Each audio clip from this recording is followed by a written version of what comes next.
ನವೆಂಬರಲ್ಲಿ ಅಧಿಕಾರ ಹಸ್ತಾಂತರ ಇದೆ ಅಂತ ಪದೇ ಪದೇ ಹೇಳಿದ್ದೀನಿ.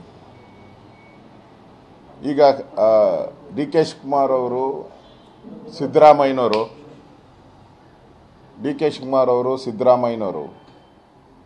ಆ ಥರದ್ದು ಏನೂ ಇಲ್ಲ ಅಂತ ಹೇಳ್ತಾ ಇದ್ದಾರೆ. ಹಂಗಾರೆ ಡೆಲ್ಲಿಗೆ ಹೋಗಿದ್ದೆ ಯಾಕೆ?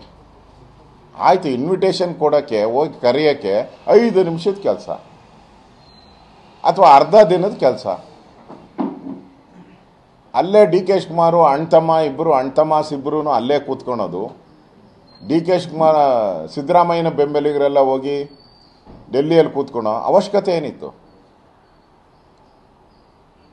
ಅಂದರೆ ಕರ್ನಾಟಕದಲ್ಲಿ ಆಡಳಿತ ನಡೆಸ್ತಾ ಇರತಕ್ಕಂಥ ಸರ್ಕಾರ ಈ 2.5 ವರ್ಷದ ಒಪ್ಪಂದ ಆಗಿರೋದು ಸತ್ಯ ಅನ್ನೋದು ಇದರಿಂದನೇ ಗೊತ್ತಾಗ್ತಾ ಇದೆ. ಇಲ್ಲಾಂದರೆ ಇಷ್ಟು ದಿನಗಳ ಕಾಲ ಡೆಲ್ಲಿಯಲ್ಲಿ ಹೋಗಿ ಕುಳಿತುಕೊಳ್ಳೋ ಅಂಥ ಅವಶ್ಯಕತೆನೇ ಬರ್ತಾ ಇರಲ್ಲ ಅವ್ರಿಗೆ. ಅಂದರೆ ಇವತ್ತು ಕಾಂಗ್ರೆಸ್ ಗೊಂದಲದ ಗೂಡಾಗಿದೆ. ಯಾವ ಕಾಂಗ್ರೆಸ್ಸು ಇವತ್ತು ಅಭಿವೃದ್ಧಿ ಚಿಂತನೆಯನ್ನು ಮಾಡಬೇಕಾಯಿತು,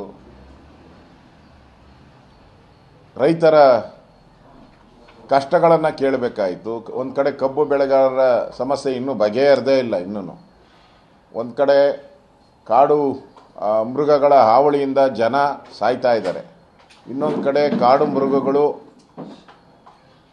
ಅದು ಕೂಡ ಸುಮಾರು ಜಿಂಕೆಗಳು, 23 ಕೃಷ್ಣ ಮೃಗಗಳು ಸತ್ತಿರೋ ಅಂಥದ್ದನ್ನು ನಾವು ನೋಡ್ತಾ ಇದ್ದೀರಿ. ಇದೆಲ್ಲ ಬಿಟ್ಟು ಡೆಲ್ಲಿಯಲ್ಲೇ ಇದ್ದಾರೆ ಅಂತ ಹೇಳಿದ್ರೆ ಅಂಥ ಗನಂದಾರಿ ಕಾರ್ಯ ಏನು? ಡಿ ಕೆ ಶಿವಕುಮಾರ್ ಹೇಳ್ದಂಗೆ ಅದೇನೋ 100 ಶಂಕುಸ್ಥಾಪನೆಗಳನ್ನು ಮಾಡಬೇಕು ಅಂತ. ಆಯಿತು, ಶಂಕುಸ್ಥಾಪನೆ ಮಾಡೋಕ್ಕೆ ಕರೆಯೋಕ್ಕೆ 5 ನಿಮಿಷದ ಕೆಲಸ ಅಲ್ಲ. ಅಂದರೆ ಕರ್ನಾಟಕದಲ್ಲಿರೋ ಸರ್ಕಾರ ಈಗ ಒಂದು ತೂಗು ಉಯ್ಯಾಲ ಇದೆ, ಮ್ಯೂಸಿಕಲ್ ಚೇರ್. ಕರ್ನಾಟಕದಲ್ಲಿ ಇವತ್ತು ಮ್ಯೂಸಿಕಲ್ ಚೇರ್ ಅಷ್ಟೇ ಇರೋದು. ಯಾರು ಸೀಟ್ ಮೇಲೆ ಕೂತ್ಕೊತಾರೆ, ಆ ಮ್ಯೂಸಿಕಲ್ ಚೇರ್ ಅಷ್ಟೇ. ಅದು ನಡೀತಾ ಇರೋವಂಥ ಘಟನೆ. ಅದಕ್ಕೋಸ್ಕರ ಡೆಲ್ಲಿಗೆ ಹೋಗಿದ್ದಾರೆ. ಈಗಾಗಲೇ ಮೊನ್ನೆ ಎಲ್ಲ ಮಂತ್ರಿಗಳೆಲ್ಲ ಯಾಕೆ ಖರ್ಗೆ ಅವ್ರನ್ನ ಹೋಗಿ ಭೇಟಿ ಮಾಡೋದು? ಎಲ್ಲರೂ ನಮ್ಮನ್ನು ಕಂಟಿನ್ಯೂ ಮಾಡಿ ಅಂತೇಳಿ ಯಾಕೆ ಭೇಟಿ ಮಾಡಿದ್ರು? ಇನ್ನು ಕೆಲವು MLAಗಳು ಈಗಾಗಲೇ ಬಟ್ಟೆ ಎಲ್ಲ ಹೊಲಿಸ್ಕೊಂಡು ಮಂತ್ರಿ ಆಗೋಕ್ಕೆ ಅವರೆಲ್ಲ ಯಾಕೆ ಪೆರೇಡ್ಗಳನ್ನು ಮಾಡ್ತಾ ಇದ್ದಾರೆ? ಏನೂ ಇಲ್ಲ ಅಂದರೆ ಇವೆಲ್ಲ ಯಾಕೆ ನಡೀತಾ ಇದೆ? ಓಕೆ, BJP ಆಪಾದನೆ ಸುಳ್ಳು ಅಂತ ಹೇಳ್ತಾ ಇದ್ದಾರೆ. BJP ಅವರು ಹೇಳೋದೆಲ್ಲ ಸುಳ್ಳು. ಹಂಗೆ ಸುಳ್ಳಾದರೆ ನೀವು ಯಾಕೆ ಡೆಲ್ಲಿಗೆ ಹೋಗಿದ್ದೀರಾ? ಎಲ್ಲರೂ ಯಾಕೆ ಖರ್ಗೆಯನ್ನು ಹೋಗಿ ಭೇಟಿ ಮಾಡ್ತಾರೆ? ಯಾವತ್ತೂ ಇಲ್ದಿದ್ದು. ಹಿಂದೆ ಖರ್ಗೆ ಅವರು 100 ಸರಿ ಬಂದವ್ರೆ ಕರ್ನಾಟಕ, ಅವಾಗ ಯಾರು ಭೇಟಿ ಮಾಡದಿದ್ದು. ಈಗ ಸಾಮೂಹಿಕವಾಗಿ ಯಾಕೆ ಭೇಟಿ ಮಾಡ್ತಾರೆ? ಅಂದರೆ ಕರ್ನಾಟಕದಲ್ಲಿ ಮ್ಯೂಸಿಕಲ್ ಚೇರ್ ನಡೀತಾ ಇದೆ. ಮುಖ್ಯಮಂತ್ರಿ ಯಾರಾಗ್ತಾರೋ ಯಾರು ಹೋಗ್ತಾರೋ ಅನ್ನೋ ಒಂದು ಗೊಂದಲದಲ್ಲಿ ಕಾಂಗ್ರೆಸ್ಸಿನ ಹೈಕಮಾಂಡ್ ಇದೆ. ಬಿಹಾರ ಚುನಾವಣೆ ಆದಮೇಲೆ ಅವ್ರಿಗೂ ರಾಹುಲ್ ಗಾಂಧಿಯವ್ರಿಗೂ ಮುಖ ತೋರ್ಸೋಕೆ ಆಗ್ತಾ ಇಲ್ಲ. ಅವರು ಒಂಥರ ಗೂಡು ಸೇರಿಬಿಟ್ಟವ್ರೆ. ಸೊ ಇವ್ರು ಹೋಗಿ ನಮ್ಮ ಅಧಿಕಾರದ ಹಸ್ತಾಂತರದ ಒಂದು ಕೆಲಸವನ್ನು ಇವರು ಸಿದ್ದರಾಮಯ್ಯ ಮತ್ತು ಡಿ ಕೆ ಶಿವಕುಮಾರ್ ಉಳಿಸೋದು ಗಳಿಸೋದು. ಒಬ್ಬರು ಉಳಿಸ್ಕೊಳಕ್ಕೆ ಹೋಗ್ತಾ ಇದ್ದಾರೆ, ಇನ್ನೊಬ್ಬರು ಗಳಿಸ್ಕೊಳಕ್ಕೆ ಹೋಗ್ತಾರೆ. ಆದ್ದರಿಂದ ಕರ್ನಾಟಕದಲ್ಲಿ ಇವತ್ತು ಅಧಿಕಾರ ಹಸ್ತಾಂತರದ ಪರ್ವ ನಡೀತಾ ಇದೆ. ಓಕೆ, ಕ್ಯಾಬಿನೆಟ್ ವಿಸ್ತರಣೆ ಆದರೆ ಡಿ ಕೆ ಶಿವಕುಮಾರ್ಗೆ ಪಂಗನಾಮ. ಇಷ್ಟು ದಿನ ಟೆಂಪಲ್ ರನ್ ಮಾಡಿದ್ದೆಲ್ಲ ವ್ಯರ್ಥ ಆಗೋಗ್ತೈತೆ. ಯಾವ ದೇವರೂ ವರ ಕೊಟ್ಟಿಲ್ಲ. ಈಗ ಹಾಸನಾಂಬೆ 2 ಸರಿ ವರ ಕೊಡ್ತು ಅಂದ್ರಲ್ಲ, ಅದರ ಪ್ರತಿಫಲ ಏನಾಗ್ತೈತೆ? ಹಾಸನಾಂಬೆ 2 ಸರಿ ವರ ಕೊಟ್ಟಿದ್ದು ಏನಾಗುತ್ತೆ? ಅದು ಹೋಗ್ತೈತೆ. ಕ್ಯಾಬಿನೆಟ್ ರೀಶಫಲ್ ಆಗಿಲ್ಲ ಅಂದರೆ ಓಪನ್ ಇರ್ತೈತೆ, ಬಂಡೋರ ಬಾಕ್ಸ್ ಓಪನ್ ಆಗಿರ್ತೈತೆ. ಇಷ್ಟೇ ಫಾರ್ಮುಲಾ. ರಾಜ್ಯದ ಜನನೂ ಕೂಡ ಅದನ್ನೇ ತಿಳ್ಕೊಂಡ್ಲಿ. ಕ್ಯಾಬಿನೆಟ್ ರೀಶಫಲ್ ಆದರೆ ಡಿ ಕೆ ಶಿವಕುಮಾರ್ ಇಲ್ಲ, ಆಗದೇ ಇದ್ದರೆ ಡಿ ಕೆ ಶಿವಕುಮಾರ್ ಅವರು ಅವಕಾಶ ಇದೆ, ಅಷ್ಟೇ.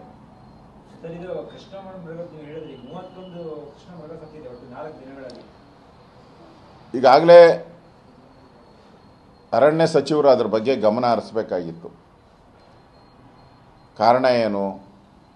ಅಲ್ಲಿ ಆಹಾರದ ಕೊರತೆಯಿಂದನೋ ಅಥವಾ ಆಹಾರದಲ್ಲಿ ಏನಾದರೂ ಸಮಸ್ಯೆ ಆಗಿದೆಯಾ ಅಥವಾ ಬೇರೆ ಏನಾದರೂ ರೋಗ ಬಂದಿದೆಯಾ? ಬರೋದಾದರೆ ಯಾವ್ಯಾವ ಸೀಸನ್ನಲ್ಲಿ ಏನೇನು ರೋಗ ಬರುತ್ತೆ ಅಂತ ತಿಳ್ಕೊಂಡು ಅದಕ್ಕೆ ಮೊದಲೇ ವ್ಯಾಕ್ಸಿನೇಷನ್ ಯಾಕೆ ಕೊಡಲಿಲ್ಲ, ಮುಂಜಾಗ್ರತಾ ಕ್ರಮ ತೆಗೆದುಕೊಂಡಿಲ್ಲ. ಇವೆಲ್ಲದಕ್ಕೂ ಫಾರೆಸ್ಟ್ ಇಲಾಖೆ ಉತ್ತರ ಕೊಡಬೇಕು, ಫಾರೆಸ್ಟ್ ಮಂತ್ರಿಗಳು ಉತ್ತರ ಕೊಡಬೇಕಾಗ್ತದೆ. ಯಾಕಂದರೆ ಇಷ್ಟೊಂದು 33ಕ್ಕೂ ಹೆಚ್ಚು ಕೃಷ್ಣಮೃಗಗಳು ಸತ್ತಿರೋ ಅಂಥದ್ದು, ಅದು ಅವರ ಸುರ್ಪದಿಯಲ್ಲಿ, ಫಾರೆಸ್ಟಲ್ಲಿ ಇರೋದಲ್ಲ, ಅವರ ಸುರ್ಪದಿಯಲ್ಲಿದ್ದಂಥದ್ದು ಸತ್ತಿರೋ ಅಂಥದ್ದು ನಿಜಕ್ಕೂ ಆಘಾತಕಾರಿಯಾದಂಥದ್ದು. ಇನ್ನು ಫರ್ದರ್ ಆ ಥರದ ಘಟನೆ ಆಗದಂಗೆ ಇಲಾಖೆ ಗಮನ ಹರಿಸ್ಬೇಕಾಗಿರೋದು ಸೂಕ್ತ ಅಂತ ಅನಿಸುತ್ತೆ. ನಿನ್ನೆ ಸಭೆಯನ್ನು ಮಾಡಿದ್ದೀರಿ. ನಾನು ಸುರೇಶ್ ಕುಮಾರ್ ಅವರು ಬಂದಿದ್ದರು, ನಮ್ಮ ಉಪನಾಯಕರು ಸುನಿಲ್ ಅವರು, ಎಲ್ಲರೂ ಕೂಡ 5-6 ಜನ, ನಮ್ಮ ಪ್ರಮುಖ ವಿಶ್ವನಾಥ್ ಅವರು ಎಲ್ಲರೂ ಕೂಡ ಬಂದಿದ್ದರು. ಭಾಳ ಚರ್ಚೆ ಆಗಿದೆ.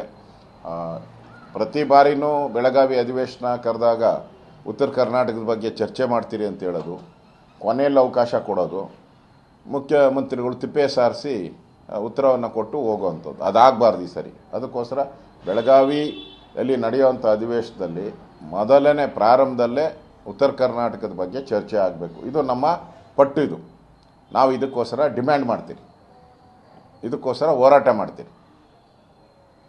ಮತ್ತು ಅವರು ಕಳೆದ 2-3 ಬಾರಿ ಉತ್ತರ ಕರ್ನಾಟಕದಲ್ಲಿ ಏನು ಭರವಸೆಗಳನ್ನು ಕೊಟ್ಟಿದ್ದರು ವಿಧಾನಸಭೆಯಲ್ಲಿ ಉತ್ತರ ಕೊಡಬೇಕಾದ್ರೆ ಆ ಉತ್ತರಗಳ ಜಾರಿಗೆ ತಂದಿದ್ದೀರಾ ಇಲ್ಲ ಅಂತಲೂ ನಾವು ಪ್ರಶ್ನೆಯನ್ನು ಮಾಡ್ತೀವಿ. ಅದ್ರ ಜೊತೆಗೆ ಮಳೆ ಹಾನಿಯಾಗಿ ಬೆಳೆಗಳ ನಾಶ ಆಗಿದೆ, ಸಂಕಷ್ಟದಲ್ಲಿದ್ದಾರೆ. ಕಬ್ಬು ಬೆಳೆಗಾರದು ದೊಡ್ಡ ಸಮಸ್ಯೆ ಇದೆ, ಇನ್ನೂ ಸ್ಟ್ರೈಕ್ ನಡೀತಾ ಇದೆ. ಸುಮಾರು 200ಕ್ಕೂ ಹೆಚ್ಚು ಟ್ರ್ಯಾಕ್ಟರ್ಗಳು ಸುಟ್ಟಾಕಿದ್ದಾರೆ. ಇದ್ರ ಬಗ್ಗೆ ಸರ್ಕಾರ ಗಂಭೀರವಾಗಿ ತೆಗೆದುಕೊಂಡೇ ಇಲ್ಲ. ಆದ್ದರಿಂದ ಈ ವಿಚಾರನೂ ಕೂಡ 2ನೇ ನಿಲುವಳಿಯಾಗಿ ನಾವು ತರ್ತಾ ಇದ್ದೀರಿ. 3ನೇದು ಕರ್ನಾಟಕದಲ್ಲಿ ಕಾನೂನು ಸುವ್ಯವಸ್ಥೆ ಹಾಳಾಗಿರೋದ್ರ ಬಗ್ಗೆ. ಇವತ್ತು ಕೂಡ ಒಂದು ರೇಪ್ ಆಗಿದೆ. ದಿನನಿತ್ಯ ಪತ್ರಿಕೆ ತೆಗೆದರೆ, ಎಲೆಕ್ಟ್ರಾನಿಕ್ ಮೀಡಿಯಾದಲ್ಲಿ ನೋಡಿದ್ರೆ ಇದೇ ಸುದ್ದಿ ಬರೋವಂಥದ್ದು. ಲ್ಯಾಂಡ್ ಆರ್ಡ್ರು ಫೇಲ್ಯೂರು, RSS ಪಥಸಂಚಲನ, ಗೊಂದಲ ಸೃಷ್ಟಿಯಾಗಿರುವಂಥದ್ದು, ಇವೆಲ್ಲನೂ ಕೂಡ ಕರ್ನಾಟಕದಲ್ಲಿ ಕಾನೂನು ಸುವ್ಯವಸ್ಥೆ ಹಾಳಾಗಿರೋದ್ರ ಬಗ್ಗೆ ಈ 3ನೂ ಚರ್ಚೆ ಮಾಡಬೇಕು ಅಂತ ನಿನ್ನೆ ನಮ್ಮ ಸಭೆಯಲ್ಲಿ ನಾವು ಮಾತಾಡಿದ್ರಿ. ಇದನ್ನು ನಾವು ಜೆ ಡಿ ಎಸ್ಸಿನ ನಾಯಕರು ಕುಮಾರಸ್ವಾಮಿಯವ್ರ ಜೊತೆನೂ ನಾನು ಮಾತಾಡ್ತೀನಿ. ಅವ್ರದ್ದು ಒಂದು ಸಭೆಯನ್ನು ನಾನು ಮಾಡ್ತೀನಿ. ಇಷ್ಟರಲ್ಲೇ ಕುಮಾರಸ್ವಾಮಿಯವ್ರ ಜೊತೆ ಸಭೆ ಮಾಡ್ತೀರಿ. ಆ ಸಂದರ್ಭದಲ್ಲಿ ಇನ್ನೇನು ಇದಕ್ಕೆ ಜೋಡಣೆ ಮಾಡ್ಕೊಬೋದು, ಯಾವುದು ಮುಖ್ಯ ಅಂತ ಹೇಳೋದು ನಮ್ಮ ಸಮನ್ವಯ ಸಮಿತಿ, JDS ಮತ್ತು BJPಯ ಸಮನ್ವಯ ಸಮಿತಿಯಲ್ಲಿ ಕೂತು ತೀರ್ಮಾನವನ್ನು ಮಾಡ್ತೀರಿ. ಆ ಸಭೆಯ ಬಳಿಕ ಅಲ್ಟಿಮೇಟಾಗಿ ಯಾವ ವಿಚಾರಗಳನ್ನು ವಿಧಾನಸಭೆಯಲ್ಲಿ ಪ್ರಸ್ತಾವ ಮಾಡಬೇಕು ಅನ್ನೋದು ತೀರ್ಮಾನವನ್ನು ನಾವು ಮಾಡೋದು. ಬಿಹಾರ್ ಚುನಾವಣೆ ಮುಕ್ತಾಯ ಆಯಿತು, ಹೈಕಮಾಂಡ್ ನಾಯಕರು ಕರ್ನಾಟಕಕ್ಕೆ ಬರ್ತಾರಾ?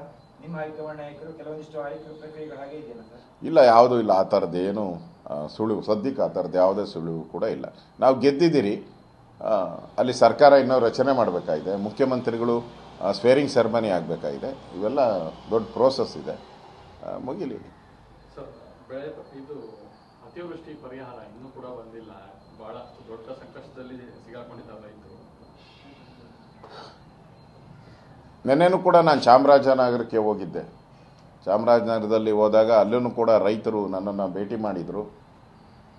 ಕಾಡಿನಂಚಿನಲ್ಲಿರುವಂಥ ಗುಡ್ಡಗಾಡು ಜನನೂ ಕೂಡ ನನ್ನನ್ನು ಭೇಟಿ ಮಾಡಿದರು ನೆನ್ನೆನೂ ಕೂಡ. ಸೊ ಬೆಳೆ ಪರಿಹಾರ ಇರ್ಬೋದು, ರೈತರ ಸಂಕಷ್ಟ ಇರ್ಬೋದು, ಇದನ್ನು ಕೂಡ ಸರ್ಕಾರ ನಿಭಾಯಿಸ್ತಾ ಇಲ್ಲ. ಪ್ರತಿಯೊಂದಕ್ಕೂ ಕೇಂದ್ರದ ಮೇಲೆ ಗೂಬೆ ಕೂರಿಸುವಂಥ ಕೆಲಸ ಮಾಡ್ತಾರೆ. ಅದು ಬಿಟ್ಟು ನಾವೇನು ಮಾಡಿದ್ದೀರಿ, ಕರ್ನಾಟಕ ಸರ್ಕಾರ ಏನು ಮಾಡಿದ್ದೀರಿ ಅದನ್ನು ಬಾಯಿ ಬಿಡ್ತಾನೇ ಇಲ್ಲ. ಪರಿಹಾರ ಏನು ಕೊಡಬೇಕು ರೈತರಿಗೆ, ಇನ್ನೂ ಅದ್ರ ಬಗ್ಗೆ ಚಕಾರನೂ ಇಲ್ಲ.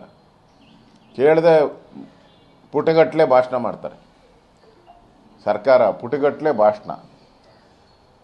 ಪರಿಹಾರ 0. ರೈತರಿಗೆ ಪುಟಗಟ್ಟಲೆ ಭಾಷಣ ಹೇಳ್ತಾರೆ, ಅವ್ರಿಗೆ ಪರಿಹಾರ ಕೊಡೋದು 0. ಇವತ್ತು ಪ್ರಧಾನಿಗಳನ್ನು ಭೇಟಿಯಾಗಿ ಕಂದಾಯ ಸಚಿವರನ್ನು ಕರ್ಕೊಂಡು ಹೋಗಿದ್ದಾರೆ ಸರ್. ಪ್ರಧಾನಿ ಭೇಟಿಯಾಗಿ ಪರಿಹಾರಕ್ಕೆ ಬೇಡಿಕೆ ಇಡಬೇಕು ಅಂತ. ಅದು ಪೊಲಿಟಿಕಲ್ ಗೇಮ್ ಅಷ್ಟೇ, ಪೊಲಿಟಿಕಲ್ ಗೇಮ್.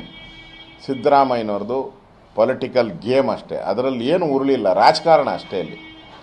ಅಲ್ಲ, ನೀವು ಇವಾಗ ಹೋಗ್ತೀನಿ ಅಂತ ಹೇಳ್ತಾ ಇದ್ದೀರಲ್ಲ, GST ಮೀಟಿಂಗ್ ಯಾಕೆ ಹೋಗಲಿಲ್ಲ ನೀವು? GST ಮೀಟಿಂಗಲ್ಲಿ ರಾಜ್ಯದ ಹಣಕಾಸಿನ ವ್ಯವಸ್ಥೆಯನ್ನು ಎಷ್ಟು ಹಣ ರಾಜ್ಯಕ್ಕೆ ಬರಬೇಕು, ಏನಾಗಬೇಕು, ಇದೆಲ್ಲ ತೀರ್ಮಾನವಾಗೋದು GST ಸಮಿತಿಯಲ್ಲಿ. ಅದಕ್ಕೆ ಹೋಗಲ್ಲ ನೀವು. ಪ್ರಧಾನಮಂತ್ರಿಗಳು ಇಡೀ ದೇಶದ ಎಲ್ಲ ಮುಖ್ಯಮಂತ್ರಿಗಳನ್ನ ಕರೆದು ಆಯಾ ರಾಜ್ಯದ ಅಭಿವೃದ್ಧಿಗೆ ಏನೇನು ಸಲಹೆಗಳನ್ನು ಕೊಡ್ತೀರಾ ಅಂತ ಸಲಹೆಗಳಿಗೆ ಕರೆದ್ರೆ ಅದಕ್ಕೆ ಹೋಗಲ್ಲ ನೀವು. ಎಲ್ಲಿ ನೀವು ಅವಕಾಶ ಇದೆ ಅಲ್ಲಿ ಅವಕಾಶ, ಕರ್ನಾಟಕಕ್ಕೆ ಅವಕಾಶ ಇರೋದನ್ನ ನೀವು ಹಾಳು ಮಾಡಿಬಿಟ್ರಿ. ಹೋಗದೆ ಕರ್ನಾಟಕದ ಜನತೆಗೆ ದ್ರೋಹ ಬಗೆದ್ರಿ, ಮೋಸ ಮಾಡಿದ್ರಿ. ರಾಜಕೀಯಕ್ಕೋಸ್ಕರ ಇವಾಗ ಅಪಾಯಿಂಟ್ಮೆಂಟ್ ತಗೊಂಡಿದ್ದೀರ. ಆ ಸಭೆಯಲ್ಲೇ ಹೇಳ್ಬೋದಾಯ್ತಲ್ಲ, ಪ್ರಧಾನಮಂತ್ರಿ ಕರೆದಂಥ ಸಭೆಯಲ್ಲೇ ಹೋಗಿ ಹೇಳ್ಬೇಕಾಯ್ತಲ್ಲ ಪರಿಹಾರದ ಬಗ್ಗೆ.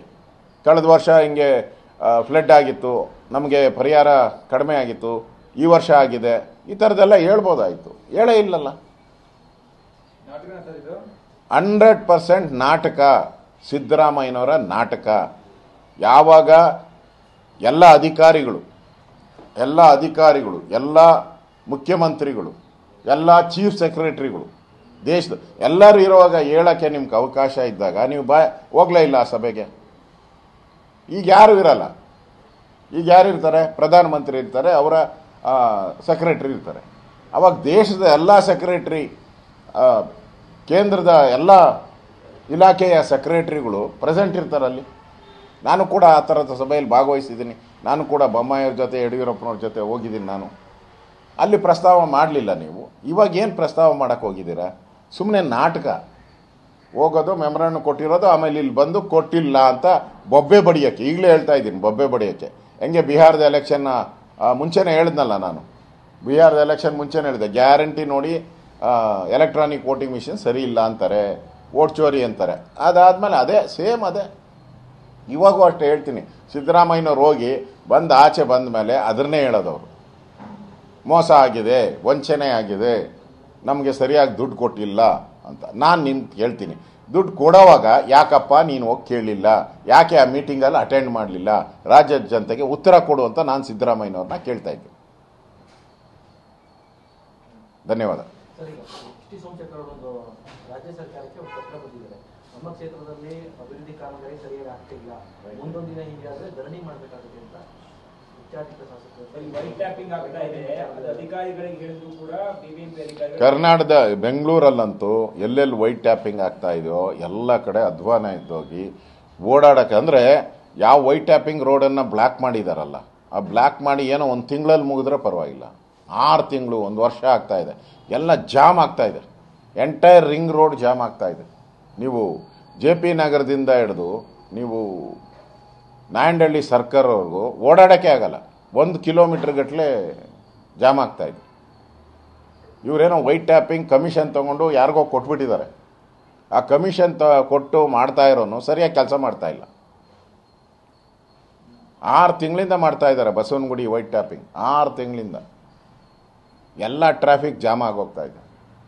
ಈ ಪಾಡು ಎಲ್ಲ ಕಡೆನೂ ಇದೆ.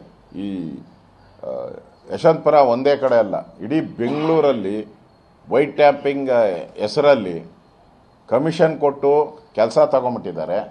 ಕೆಲಸ ಮಾಡ್ತಾ ಇಲ್ಲ. ಮಾಡ್ತಾ ಇರೋ ಕೆಲಸ 2 ತಿಂಗಳಲ್ಲಿ ಮುಗಿಸೋ ಕೆಲಸನ 1 ವರ್ಷ ಆದರೂ ಮಾಡ್ತಾ ಇಲ್ಲ. ಹಣ ಇಲ್ಲ ಅವ್ರ ಹತ್ರ. ಕಾರ್ಪೊರೇಷನ್ ಹಣ ಬಿಡುಗಡೆ ಮಾಡ್ತಾ ಇಲ್ಲ. ಅವ್ರು ಹಣ ಬಿಡುಗಡೆ ಮಾಡದೆ ಇವ್ರು ಕೆಲಸ ಮಾಡಲ್ಲ ಅಷ್ಟೇ.